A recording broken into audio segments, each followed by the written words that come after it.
Hello friends, અત્યાર સુધી આપણે અમુક ડિવિઝિબિલિટી ટેસ્ટ જોઈ, જેમ કે 2 છે, 2, 3, 4, પછી જોઈ આપણે 8, 5, 10. આજના વિડીયોમાં આપણે ગુસા વિશે શીખીશું, એટલે કે HCF શું છે તેના વિશે શીખીશું.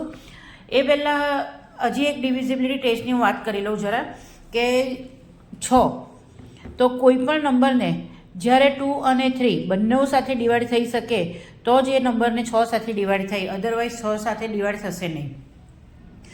આનાથી આગળ હવે આપણે જોઈએ કે ડિવિઝિબિલિટી ટેસ્ટનો ઉપયોગ કેવી રીતે થાય છે. તો HCF આપણે જોઈએ કે કેવી રીતે કાઢીએ છીએ.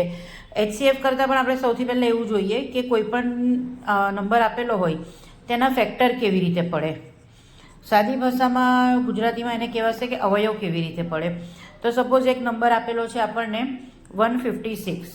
હવે નાનો નંબર હશે તો ખ્યાલ આવવા મળશે.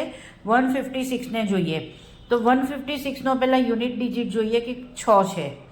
હવે યુનિટ ડિજિટ 6 છે એટલે આપણે 2ની ડિવિઝિબિલિટી ટેસ્ટને યાદ કરી લેવાની કે કોઈ પણ નંબરનો યુનિટ ડિજિટ 0, 2, 4, 6 હોય.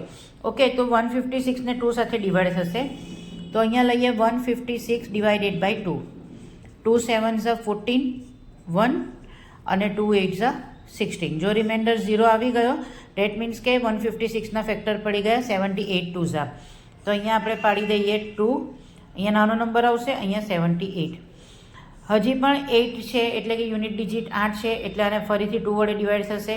તો આને 2 વડે ડિવાઈડ કરીશું તો 2 3s are 6 થશે, 7માંથી 6 જશે તો 1, 1 8 18, તો 2 9s are 18. હવે અહીંયા યુનિટ ડિજિટ 9 છે, ડેટ મીન્સ કે 0, 2, 4, 6 કે 8 નથી એટલે 2નું કામ પતી ગયું. હવે 3ની લઈએ તો 3ની ડિવિઝિબિલિટી ટેસ્ટ શું કહે છે કે બંનેનું એડિશન કરો તો 9, 10, 11, 12. ટોટલ ડિજિટ એડિશન 12 આવી ગયું. 12 એ 3 વડે ડિવાઈડ થશે તો આને 3 સાથે ડિવાઈડ કરીને જોઈએ તો 39 ડિવાઇડેડ બાય 3. 3 1s are 3 અને 3 3s are 9. ઓકે, તો 13 3s are થઈ ગયું, 3 અને 13s are. હવે 13 એ કોઈ પણ ટેબલમાં આવવાનો નથી એટલે 13 1s are 13. તો 156ના ફેક્ટર પડી ગયા આપણી પાસે 2 મલ્ટીપ્લાય બાય 2 મલ્ટીપ્લાય બાય 3 અને 13. તો અહીંયા તમને લોકોને જેમ જેમ આગળ જશો આગળના સ્ટાન્ડર્ડમાં તેમ તેમ આ ફેક્ટરવાળા છે નંબર મોટા થવા મળશે. અને બીજું કે તમને દાખલાની અંદર બધે કામમાં લાગશે.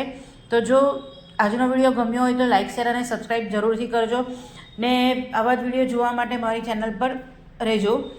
Thank you.